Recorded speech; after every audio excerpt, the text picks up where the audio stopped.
The letter from the Willow Creek HOA arrived on a Tuesday morning, demanding I pay a $500 fine for painting my shutters the wrong shade of beige. I stood in my driveway, staring at the notice in disbelief, because I had gotten approval for that exact color 3 weeks ago from Margaret Patterson, the HOA president herself. I had moved to this suburban Phoenix neighborhood 2 years ago, thinking it would be the perfect place to settle down after my divorce. The house was modest, a 3-bedroom ranch style with a decent backyard, and the community seemed quiet enough. But over the past 18 months, the HOA had become increasingly aggressive with their rules. First, it was the mailbox being 2 inches too tall, then my grass being a 1/4 inch over the allowable height, and now this nonsense about the shutters. Margaret Patterson was exactly what you would expect from an HOA president who had too much time on her hands. She was 52, blonde with obvious highlights, always wore workout clothes despite never appearing to actually work out, and drove a white Mercedes SUV with a custom license plate that read Boss Lady. She had that particular tone of voice that made every sentence sound like a threat wrapped in fake politeness. I grabbed my phone and called the HOA office number listed on the letter. Margaret answered on the 3rd ring. Willow Creek HOA, Margaret speaking. Margaret, this is Marcus Mitchell from 847 Saguaro Drive. I just got a fine for my shutters, but you approved the color yourself 3 weeks ago. I have the email. There was a pause, and I could practically hear her plastering on a fake smile through the phone. Oh, Marcus, yes. Well, upon further review by the Architectural Committee, we determined that the shade you selected doesn't match our community standards. The fine stands. That's not how this works. You approved it in writing. I have documentation. The HOA board has the right to rescind approval if we determine that the implementation doesn't match the submitted samples. You'll need to repaint the shutters to the approved desert sand color from Benjamin Moore. The fine is due within 30 days, or we'll place a lien on your property. My jaw clenched. This is ridiculous. The color is desert sand. I used the exact paint code from your list. I'm sorry you feel that way, Marcus, but the decision is final. Have a blessed day. She hung up before I could respond. I stood there holding my phone, anger bubbling up inside me. This was extortion, plain and simple. I had followed every rule, gotten every approval, and they were still finding ways to squeeze money out of me. Over the past 2 years, I'd paid nearly $2,000 in various fines, most of them for violations so minor they seemed made up on the spot. That afternoon, I did what any reasonable person would do. I started digging through my HOA documents. When I had bought the house, I received a thick packet of papers including the CC and RS, the bylaws, and various addendums. I spread everything out on my dining room table and started reading through the fine print. The more I read, the more questions I had. The documents referenced the Willow Creek Homeowners Association Inc. as a corporate entity, but something felt off. The bylaws were dated 2003, but some of the language seemed incomplete. There were references to articles of incorporation that should have been included but weren't in my packet. I grabbed my laptop and pulled up the Arizona Corporation Commission website. If the HOA was legally incorporated, it would be registered there. I typed in Willow Creek Homeowners Association and hit search. Nothing came up. I tried different variations. Willow Creek HOA, Willow Creek Homeowners Association Incorporated, Willow Creek Community Association. Every search came back empty. My heart started racing. I expanded the search to show me all corporations with Willow Creek in the name in Maricopa County. There were a few businesses, a church, but no homeowners association. Not now, not ever. I sat back in my chair, my mind spinning. If the HOA wasn't incorporated, what did that mean for all the fines they had been collecting, for all the rules they had been enforcing, for the liens they threatened people with? I needed to be sure before I did anything. I picked up the phone and called a real estate attorney whose card I had kept from my home purchase. His name was Daniel Rodriguez, and he had seemed sharp and straightforward during the closing. Rodriguez Law, this is Daniel. Hi, Daniel. This is Marcus Mitchell. You helped me with my home purchase 2 years ago in Willow Creek. Sure, I remember. What can I do for you? I need to ask you something about my HOA. If a homeowners association isn't legally incorporated with the state, can they actually enforce fines and rules? There was a long pause. Are you telling me your HOA isn't incorporated? I just searched the Arizona Corporation Commission database. They're not listed anywhere. Hang on, I heard typing in the background. What's the exact name of your HOA? Willow Creek Homeowners Association. More typing. Then silence. Then a low whistle. You're right. There's no incorporation record. How long has this HOA been operating? According to the documents I have, since 2003. The neighborhood was built in 2001. Marcus, if what you're telling me is correct, this is a serious problem. In Arizona, an HOA that wants legal authority to enforce covenants, collect assessments, and place liens needs to be incorporated as a nonprofit corporation and register with the state. Without that incorporation, they're basically just a group of neighbors with no legal standing. So the fines they've been collecting? If they're not properly incorporated, those fines are likely void. They would have no legal authority to collect them. Same with any liens they've placed. This could be a huge liability issue for the board members personally. I felt a strange mixture of vindication and disbelief. What should I do? First, get me copies of all your HOA documents, everything you received at closing, every notice they've sent you, every fine, every piece of correspondence. I want to review this thoroughly before we make any moves. This is potentially a very big deal, not just for you, but for everyone in that neighborhood. I'll bring everything to your office tomorrow morning. One more thing, Marcus. Don't tell anyone about this yet.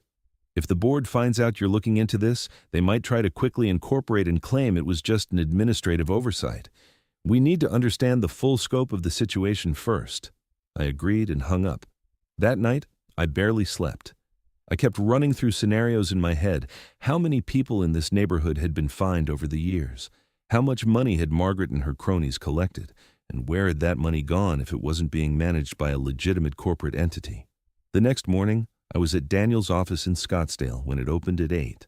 I handed him a folder containing every document I could find related to the HOA. He spent the next hour reviewing everything while I sat across from his desk, drinking terrible coffee from the waiting room. Finally, he looked up. This is worse than I thought. Or better, depending on your perspective. Not only is the HOA not incorporated, but these bylaws are a mess. Half of the provisions wouldn't hold up in court even if they were properly registered. And look at this. He turned a document around to show me. This is supposed to be a master deed establishing the HOA, but it's never been properly recorded with the county. It's signed by the developer, but there's no official stamp, no recording number, nothing. What does that mean? It means that not only is the HOA not incorporated as a legal entity, but the very existence of the HOA as a binding agreement on property owners is questionable. When you bought your house, this was included in your closing documents as if it were legitimate, but it might not be enforceable at all. I leaned forward. So, what's our next step? We need to do a title search on your property and several others in the neighborhood. We need to see exactly what covenants, if any, are actually recorded against the properties. Then we need to verify with absolute certainty that there's no incorporation record anywhere. The state database might be incomplete. I'll have my paralegal do a full corporate search, check old records, everything. How long will that take? Give me a week. In the meantime, don't pay that fine. If they contact you, tell them you're reviewing the matter with your attorney and you'll respond in due course. I left his office feeling lighter than I had in months. For the first time since moving to Willow Creek, I felt like I had some power in this situation. The following Tuesday, Margaret called me. Marcus, I'm calling to remind you that your fine is still outstanding. You have 23 days remaining to pay before we begin lien proceedings. Margaret, I'm currently reviewing the matter with my attorney. I'll respond when that review is complete. Her tone shifted immediately from fake sweet to ice cold. I don't know what you think an attorney is going to do for you, Marcus. You signed the HOA agreement when you bought your house. You're bound by our rules. We'll see about that. Is there anything else? You're making a very big mistake. The HOA board doesn't take kindly to residents who think they're above the rules. I don't think I'm above the rules, Margaret. I just want to make sure the rules are legal. Have a good day. I hung up before she could respond. That afternoon, I noticed Margaret's Mercedes driving slowly past my house 3 times. The third time, she actually stopped and took a picture of my shutters with her phone. I watched her from my living room window, shaking my head. This woman had way too much time on her hands. Over the next few days, I started paying closer attention to the neighborhood dynamics. I realized that Margaret wasn't just the HOA president. She was part of a tight clique of 4 women who seemed to run everything. There was Jennifer Watson, the vice president, who was equally aggressive and lived in the largest house in the development. Patricia Chambers, the treasurer, who was quieter, but just as complicit. And Susan Morris, the secretary, who seemed nervous any time I saw her. I also started noticing how many houses in the neighborhood had violations notices taped to their doors. It was like Margaret and her crew were on a constant patrol looking for any minor infraction they could find.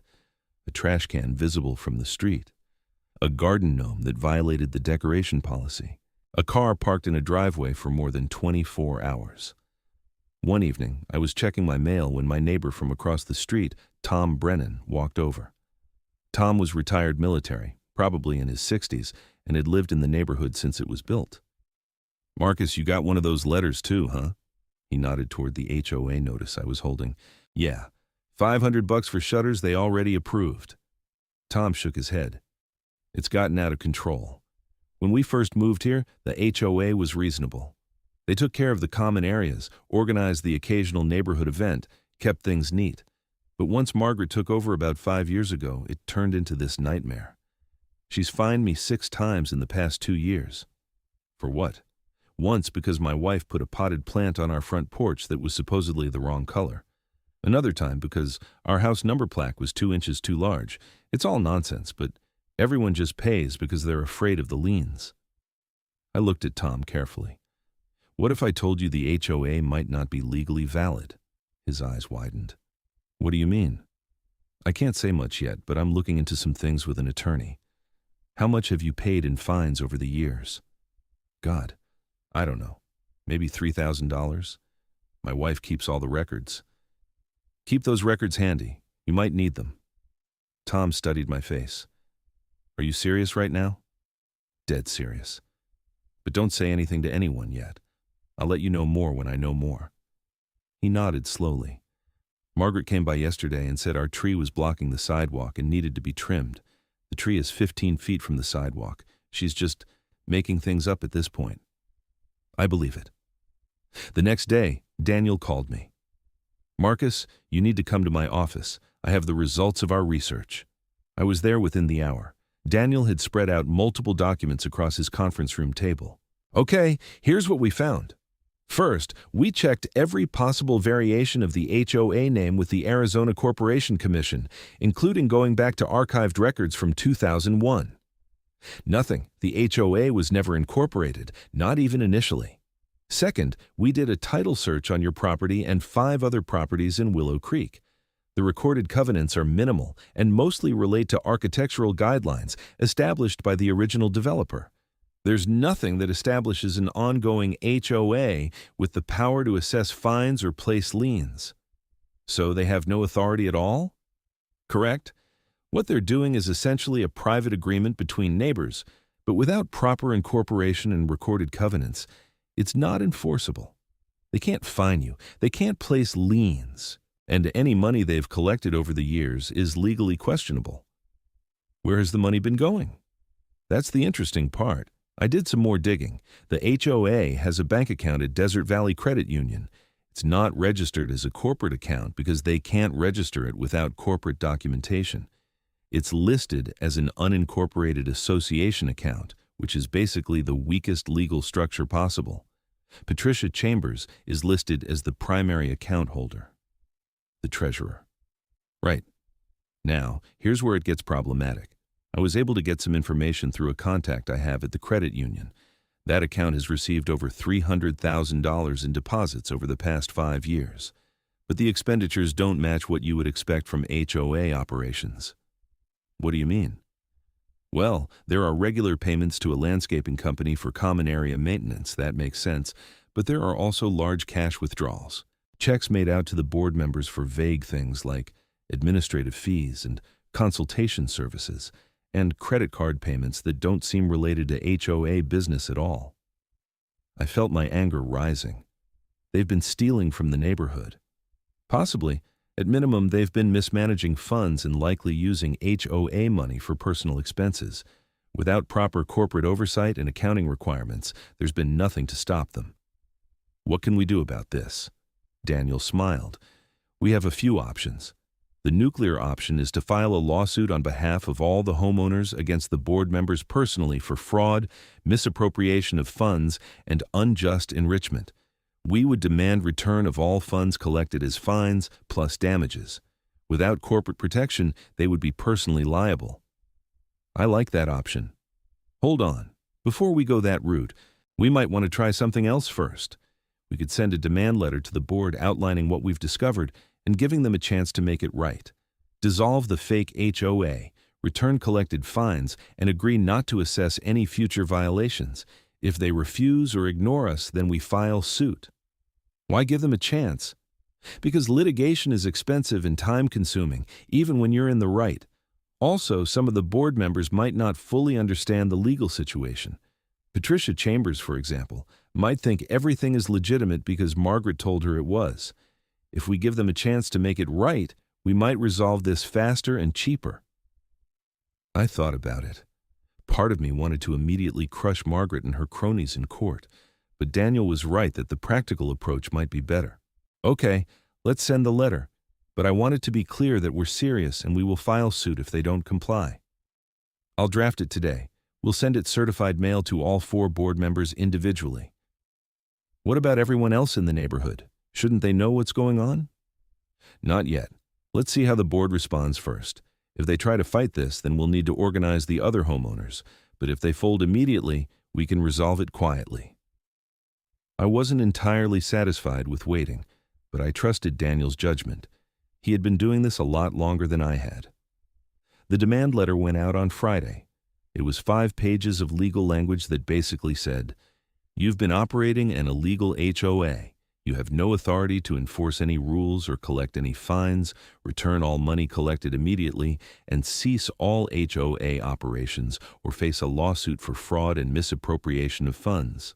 Daniel sent copies to Margaret Patterson, Jennifer Watson, Patricia Chambers, and Susan Morris, all by certified mail requiring signatures. By Monday afternoon, my phone was ringing off the hook. I didn't answer. Let them sweat. On Tuesday morning, there was a knock on my door at 7 in the morning. I opened it to find Margaret standing on my porch, her face red and angry. "What the hell do you think you're doing?" she demanded. "Good morning to you too, Margaret. If you have any questions about the letter you received, you should contact my attorney." "This is slander. We're going to sue you for defamation." "Really? Which part of the letter is false? Please enlighten me," she sputtered. "The HOA has been operating legally for over 20 years. We have every right to enforce our community standards." "Then I'm sure you can show my attorney the articles of incorporation. You do have those, right?" Her face went from red to pale. "That's administrative paperwork. It doesn't change anything." "Actually, under Arizona law, it changes everything. But again, if you have any questions, contact my attorney. His information was in the letter." "You're trying to destroy this neighborhood. We have rules for a reason. Without the HOA, this place will turn into a slum." "Margaret, the HOA was never legal to begin with. You've been collecting money under false pretenses for years. I suggest you get your own attorney and figure out how you're going to make this right." "We're not returning anything. That money was used for neighborhood expenses." "Then I guess we'll see you in court. Please leave my property." She stood there glaring at me for a long moment, then turned and stormed back to her Mercedes. She peeled out of my driveway fast enough to leave rubber marks. An hour later, Tom from across the street called me. "What's going on? Margaret just came by and told me not to listen to anything you say, that you're trying to scam the neighborhood." "Tom, remember what I said about keeping your fine records? You're going to need them. The HOA was never legally incorporated. They have no authority to collect fines. My attorney sent them a demand letter to return the money and cease operations. Oh my God, are you serious? Completely. I didn't want to spread it around until we heard back from them, but I guess Margaret's starting her damage control campaign. Half the neighborhood is going to want to hug you, Marcus. Do you know how many people have been stressed out and broke because of these fines? I'm starting to get an idea. Spread the word if you want. I'm done keeping it quiet. My attorney is Daniel Rodriguez at Rodriguez Law in Scottsdale. Anyone who wants to know more can call him. Within 2 hours, my phone was flooded with calls and texts from neighbors. Some were grateful and excited. Others were skeptical and wanted more information. A few seemed angry that I was causing trouble. That evening, I got a call from an unknown number. I answered. Mr. Mitchell? This is Robert Fitzgerald. I'm an attorney representing the Willow Creek HOA board. That was fast. My clients received your attorney's letter, and I need to inform you that his claims are baseless. The HOA has been operating in good faith for over 20 years. Any issues with incorporation paperwork are minor administrative matters that can be easily rectified. Then rectify them. Oh wait, you can't retroactively incorporate and pretend it was always legal. Mr. Mitchell, I would advise you not to take such a hostile tone. My clients are prepared to file a lawsuit against you for harassment, defamation, and intentional interference with business operations. I laughed. Good luck with that. You can't interfere with a business that doesn't legally exist. Tell your clients that my offer stands. Return the money, cease operations, or see them in court for fraud. You're making a serious mistake. The HOA board members are respected members of this community. The HOA board members have been running an illegal shakedown operation for years. I'm giving them a chance to make it right before I file a criminal complaint for fraud and embezzlement. There was a pause. Criminal complaint? You heard me.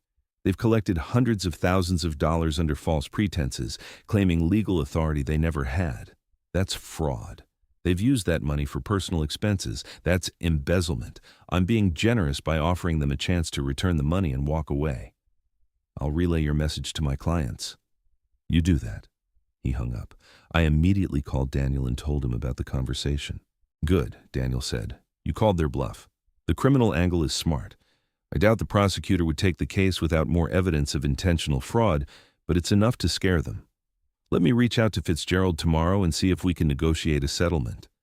I want more than just the money back. I want a full accounting of where every dollar went, and I want them to admit in writing that the HOA was never legal.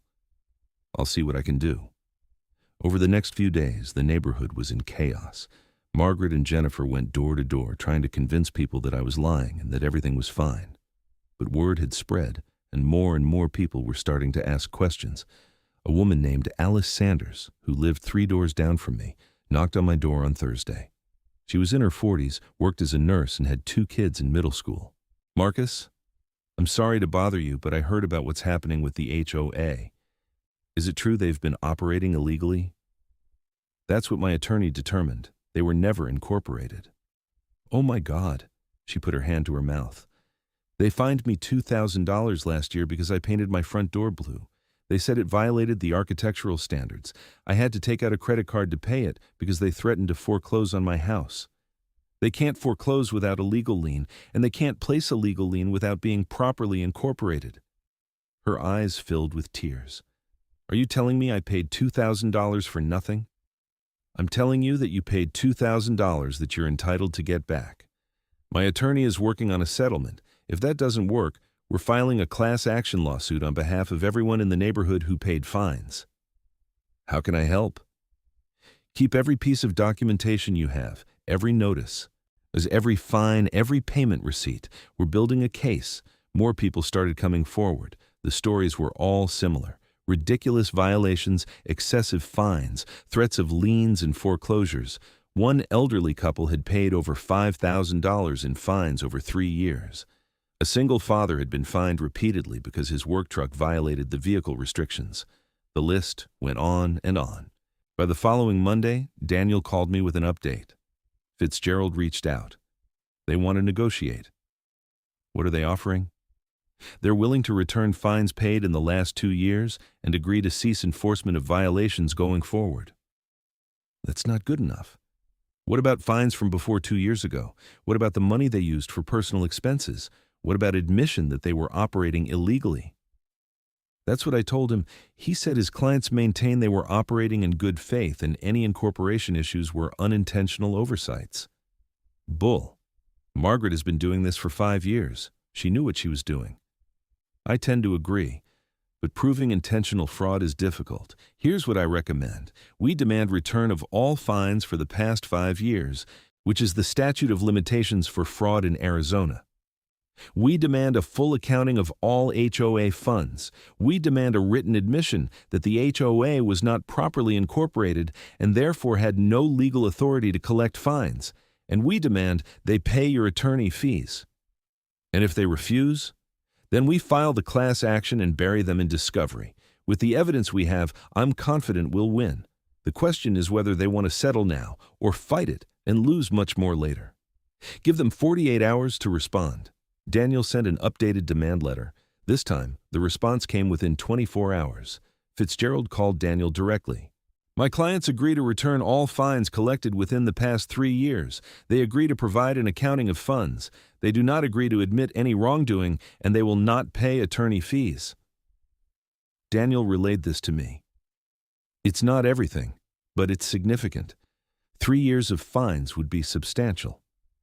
Why 3 years instead of 5? I'm guessing that's as far back as they have clean records. Anything before that might implicate them in other issues they don't want exposed.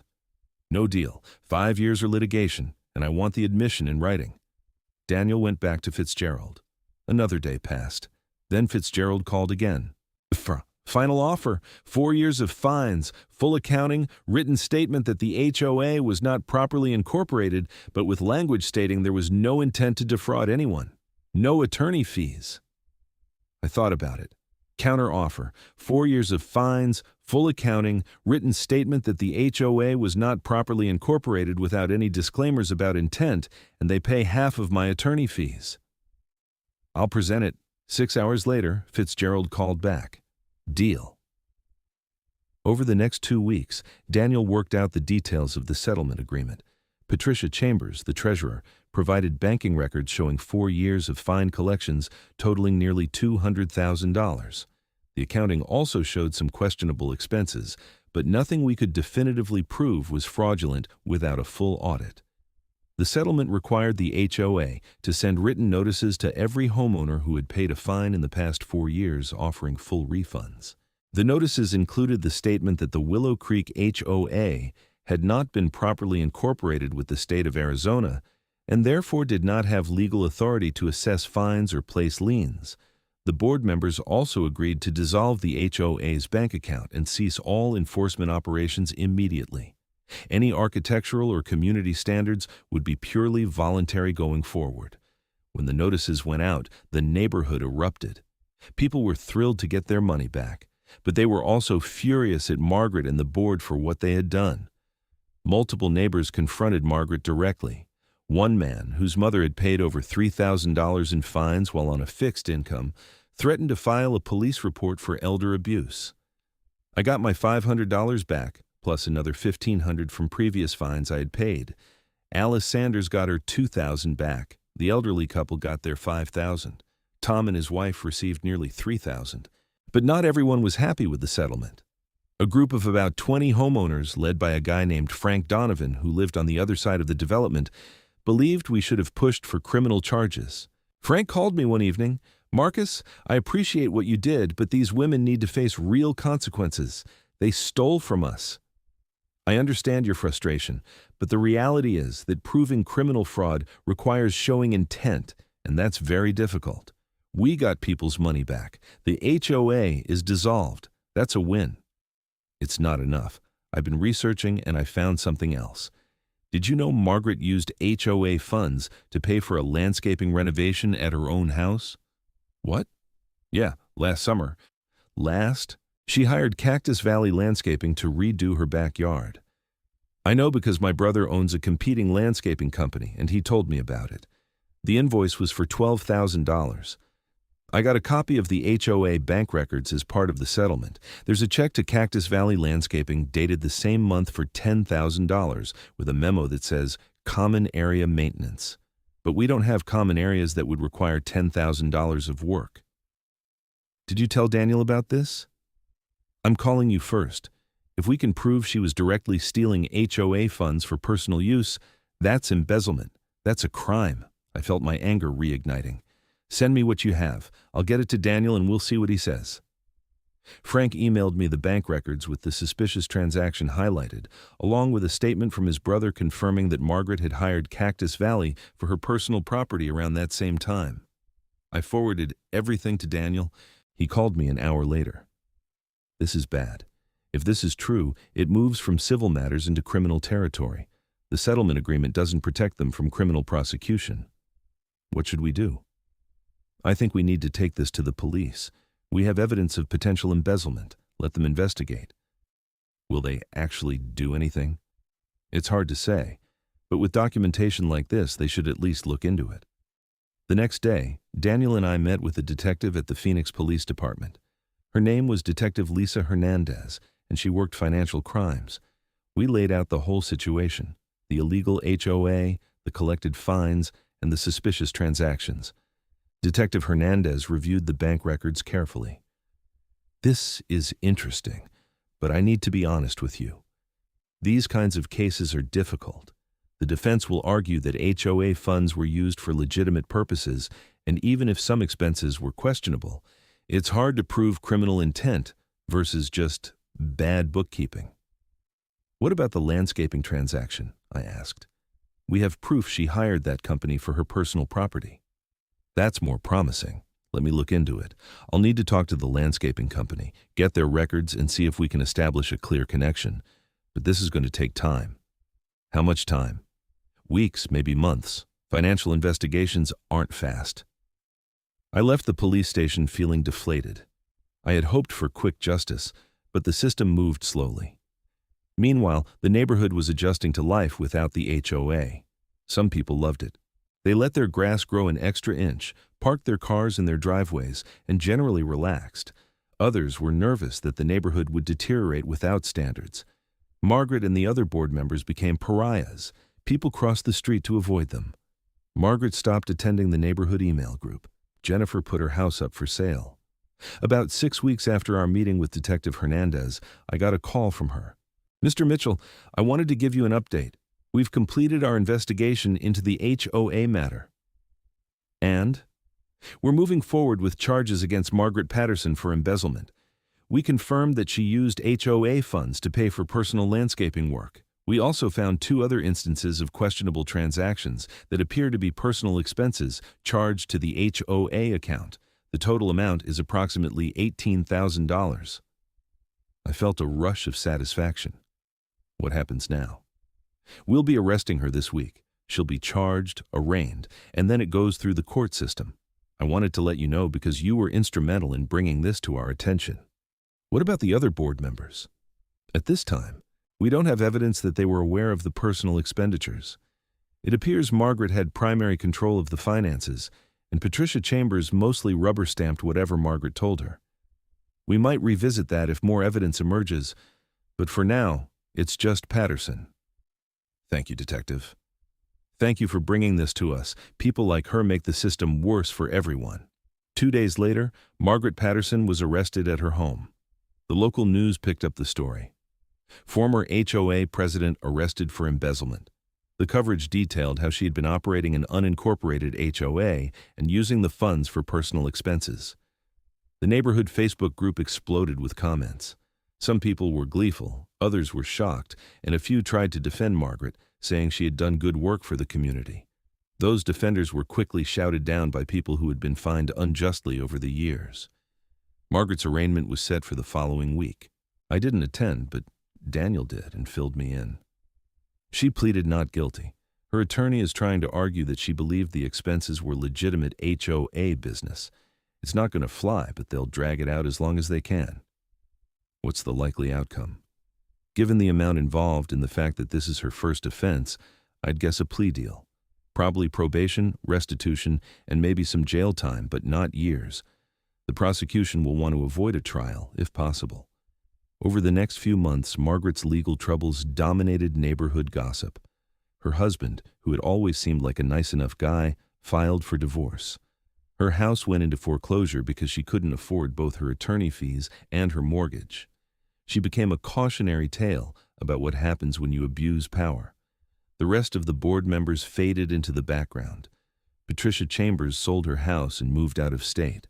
Jennifer Watson stayed but kept to herself. Susan Morris actually apologized to several neighbors, saying she had always felt uncomfortable with how aggressive Margaret was but didn't know how to stand up to her. As for me, I became something of a neighborhood hero, which was weird and uncomfortable. People would stop me at the grocery store to thank me. Tom Brennan organized a barbecue in my honor, which was nice but also slightly embarrassing. The best part was the freedom. I could park my car in my driveway without worrying about a violation notice. I could leave my trash cans out an extra day if I forgot to bring them in. I could put up Christmas lights without submitting an architectural review form. About 8 months after the initial discovery, Margaret took a plea deal. She pleaded guilty to 1 count of embezzlement and was sentenced to 2 years probation, 300 hours of community service, and full restitution of the $18,000 she had taken. She also had to write letters of apology to every household in Willow Creek. When I got my letter, I almost threw it away, but curiosity got the better of me. It was a generic, obviously lawyer-written apology that took no real responsibility and mostly talked about how she had tried to serve the community to the best of her ability. I put it in the recycling bin where it belonged. The neighborhood eventually settled into a new normal. Without the HOA, people formed a loose neighborhood association that was purely voluntary. They organized social events and coordinated basic stuff like holiday decorations, but there were no rules, no fines, no threats. It was what an HOA should have been all along. Some houses did get a little shabby without the pressure to maintain certain standards, but most people still took pride in their homes. The catastrophic deterioration that Margaret had warned about never happened. Turns out people can manage their own properties just fine without a power-hungry busybody telling them their mailbox is the wrong shade of black. I eventually became friendly with several neighbors I had never talked to during the HOA days. People like Tom and Alice, Frank Donovan, and even Susan Morris, who genuinely seemed to regret her role in everything.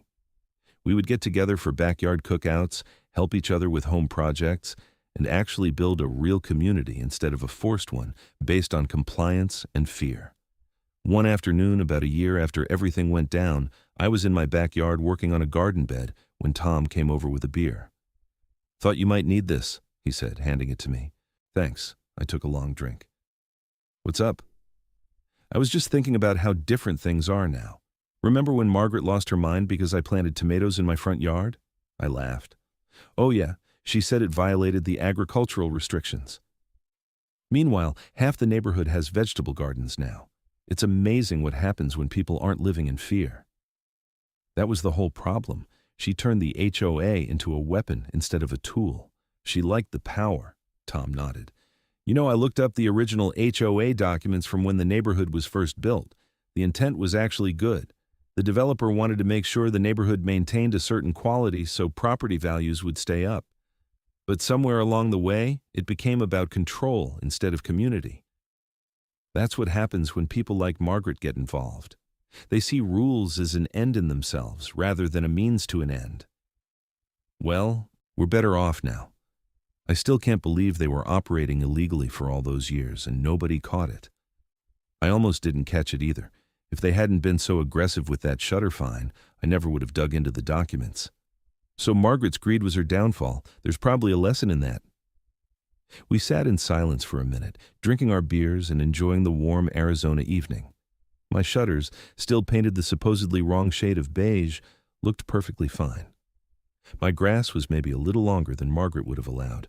My car was parked in my driveway. "Hey, Marcus," Tom said. "Thanks for fighting back. A lot of people would have just paid the fine and moved on." I got tired of being pushed around. We all worked hard to buy these houses. Nobody should have to live under a dictator in their own neighborhood. Amen to that. As the sun set over the Phoenix suburbs, I felt genuinely content for the first time since my divorce. I had my house, my freedom, and a real community of neighbors who actually liked each other. Margaret Patterson was gone, the fake HOA was dissolved, and justice had been served. Sometimes standing up to bullies pays off. Sometimes digging into the fine print reveals that the emperor has no clothes. And sometimes a $500 fine for the wrong shade of beige turns out to be the best thing that ever happened to a neighborhood. A few months later, I ran into Detective Hernandez at a coffee shop in Scottsdale. She recognized me immediately. "Marcus Mitchell, right? The HOA case." "That's me. How are you, Detective?" "Good. I wanted to tell you that case got some attention in our department. We've actually started looking at other HOAs in the area to make sure they're properly incorporated. You'd be surprised how many aren't." "Really?" "Yeah, a lot of developers set up HOAs and then don't do the proper paperwork, or the paperwork gets lost over the years and nobody notices. Your case made us realize it's a bigger issue than we thought." "Are you finding more fraud?"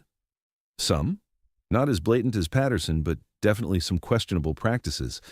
Financial oversight in HOAs is often pretty weak, especially in older neighborhoods where the board has been the same people for years."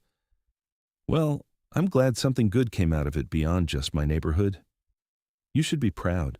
You probably saved a lot of people from going through what your neighbors went through." After she left, I thought about what she had said.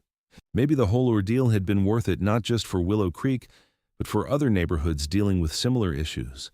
Maybe other people would start questioning their HOAs, demanding transparency, and refusing to be bullied. The legal system isn't perfect, but sometimes it works. Sometimes the little guy wins. Sometimes justice prevails.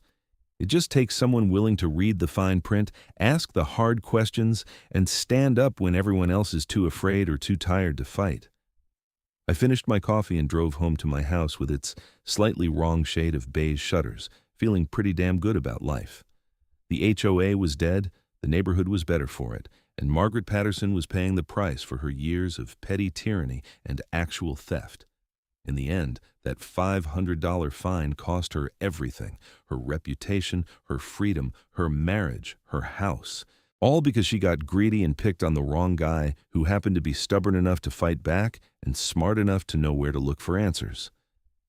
I pulled into my driveway, parking my car right there in plain sight like the free American homeowner I was. No violation notices, no threats, no Margaret. Just me, my house, and the knowledge that sometimes reading the terms and conditions actually matters. Sometimes the fine print reveals that the people in charge have no authority at all. Sometimes the whole system is built on nothing but intimidation and assumptions. And sometimes, just sometimes, one person asking the right questions at the right time can tear the whole thing down. As I walked up to my front door, I noticed Tom had put up a new mailbox. It was about 3 inches taller than the old one and painted bright red. I smiled. That mailbox would have given Margaret an aneurysm. But Margaret was gone. Her fake HOA was dissolved, and Tom could paint his mailbox whatever color he damn well pleased. Freedom looks a lot like a bright red mailbox that's slightly too tall. And it feels even better than it looks. The neighborhood continued to thrive without the oppressive oversight. Property values actually went up, which destroyed Margaret's argument that strict HOA enforcement was necessary to maintain home prices. Turns out what really matters to buyers is the quality of the homes and the neighborhood feel, not whether everyone's mailbox is the exact same height. I kept in touch with Daniel Rodriguez, who said the case had become a bit of a legend in local real estate law circles. He gave a presentation about it at a legal conference, using it as an example of why proper corporate documentation matters and what can happen when HOAs operate outside the law. Several other neighborhoods in the Phoenix area contacted him after hearing about the case, asking him to verify their HOA's legal status. He found 3 more that had incorporation issues, though none as severe as Willow Creek. About 2 years after everything went down, I was at a neighborhood barbecue when Susan Morris approached me. She looked nervous. "Marcus, can I talk to you for a minute?" "Sure, Susan. What's up?" "I just wanted to say again how sorry I am for my part in everything. I should have spoken up when Margaret started getting so aggressive with the fines. I knew it felt wrong, but I went along with it." "You already apologized, Susan. It's okay." "No, I need to explain. Margaret convinced us that we were protecting the neighborhood. She said that if we didn't enforce the rules strictly, property values would collapse and we'd all lose our investments." She made it sound like we were doing something noble. She was a good manipulator. She was, but that doesn't excuse what I did. I signed those violation notices. I helped collect those fines. I was part of it. I looked at Susan and saw genuine remorse on her face. You cooperated with the investigation. You provided documents when asked. You apologized. That's more than most people would do. I'm working with a therapist now. She says I have issues with assertiveness and standing up to dominant personalities. I'm trying to do better. Good for you, seriously. It takes courage to recognize your weaknesses and work on them. She smiled weakly. Thanks for understanding, and thanks for what you did. You freed all of us, including me. I was trapped in that situation too, in a different way. After she walked away, Alice Sanders came over. That was nice of you. Susan's been beating herself up pretty badly. She made mistakes, but she's trying to make amends. That counts for something. You're a good guy, Marcus. A lot of people would have held a grudge. Life's too short for grudges. Besides, Margaret was the real problem. The others were just enablers. Speaking of Margaret, I never saw her again after her arrest. I heard through the neighborhood grapevine that she moved to Tucson after her probation ended, living in an apartment and working a retail job. Her fall from power and privilege was complete. Jennifer Watson sold her house and moved to California, leaving no forwarding address. Patricia Chambers sent a Christmas card the first year after everything happened, but nothing since. The HOA board that had ruled the neighborhood with an iron fist for years had completely dissolved, both legally and practically. The neighborhood newsletter, which had been full of violation notices and rule reminders under Margaret's reign, became a casual email chain with garage sale announcements and recommendations for plumbers. The change in tone was remarkable. Instead of threats and demands, it was friendly neighbors helping each other out. One day I got an email from the neighborhood email group with the subject line, "Should we form a new HOA?" My heart sank until I opened it and saw it was from Frank Donovan. "Hey everyone," the email read. "I've been thinking about whether we should form a proper, legal HOA for the neighborhood. Not like the old one with fines and violations, but just something to handle common concerns and organize neighborhood events. What do you all think?" The responses came flooding in. The overwhelming consensus was, absolutely not. People had tasted freedom and they weren't going back. Several people wrote eloquent explanations of why HOAs, even well-intentioned ones, tend to become oppressive over time. Others said they preferred the informal neighborhood association we had developed organically. Frank sent a follow-up email. Message received, loud and clear. No HOA. I was just curious what people thought. Carry on, I wrote back. Thanks for asking, Frank, but I think we've all learned that formal power structures in neighborhoods tend to attract the wrong kind of people. What we have now works great. And it did work great. Without formal rules, people were actually more considerate of their neighbors, not less. They didn't want to be that house that brought down the neighborhood, so they maintained their properties. But they also had the freedom to express their individuality and make choices about their own homes. My shutters stayed the wrong shade of beige, a permanent monument to the fight that freed the neighborhood. Sometimes people would point them out to newcomers and tell the story. I became the guy with the famous shutters, which was oddly amusing. 3 years after discovering the HOA was never legally incorporated, I was featured in a local news story about HOA reform. The reporter asked me what advice I would give to other homeowners dealing with aggressive HOAs. First, read your documents. Actually read them. Don't just assume they're legitimate. Second, don't be afraid to ask questions and demand answers. Third, document everything. Every notice, every fine, every interaction. You never know when you'll need it. And fourth, get a good attorney who specializes in real estate law. They can spot issues you might miss. The reporter asked if I ever regretted fighting back. Not for a second. It was stressful and time-consuming, but it was worth it. I freed myself and my neighbors from years of harassment. I exposed fraud and embezzlement. I helped reform how HOAs are monitored in this area. I'm proud of what happened. Would you do it again? In a heartbeat. Bullies only win when good people stay silent. The story aired on the local evening news and got shared online. I received dozens of emails from people around the country dealing with similar HOA issues, asking for advice. I did my best to help, usually by referring them to Daniel Rodriguez or other attorneys who might be able to assist them. It struck me how common these problems were. Thousands of neighborhoods across America were dealing with overreaching HOAs, petty board members, questionable finances, and residents who felt trapped in their own homes. The system that was supposed to protect property values and maintain community standards had become, in many places, a tool of oppression and profit. Some HOAs operated legitimately and reasonably, of course, but the structure itself was problematic because it gave significant power to whoever happened to volunteer for the board, and those volunteers were often the exact people who shouldn't have that power. I thought about writing a book about my experience, but ultimately decided against it. The story had been told through the news coverage and legal proceedings. What mattered more was the outcome: a neighborhood freed, money returned, justice served, and hopefully some other people inspired to stand up for themselves. Looking back on the whole saga, what struck me most was how simple the answer had been. One database search, one check of the Arizona Corporation Commission records. That's all it took to unravel years of illegal operations. Margaret and her board had been operating on intimidation and assumption, banking on the fact that nobody would question their authority. They were right for years. Nobody did question it. People paid the fines, followed the rules, and lived in fear of violations. It took me getting angry enough about a stupid shutter fine to actually dig into the documents and discover the truth. Sometimes the answers are hiding in plain sight. Sometimes the people in power have no legitimate authority at all. Sometimes the whole system is built on nothing but bluff and intimidation.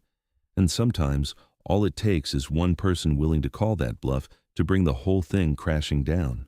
My life returned to normal. Or rather, found a new normal that was much better than the old one.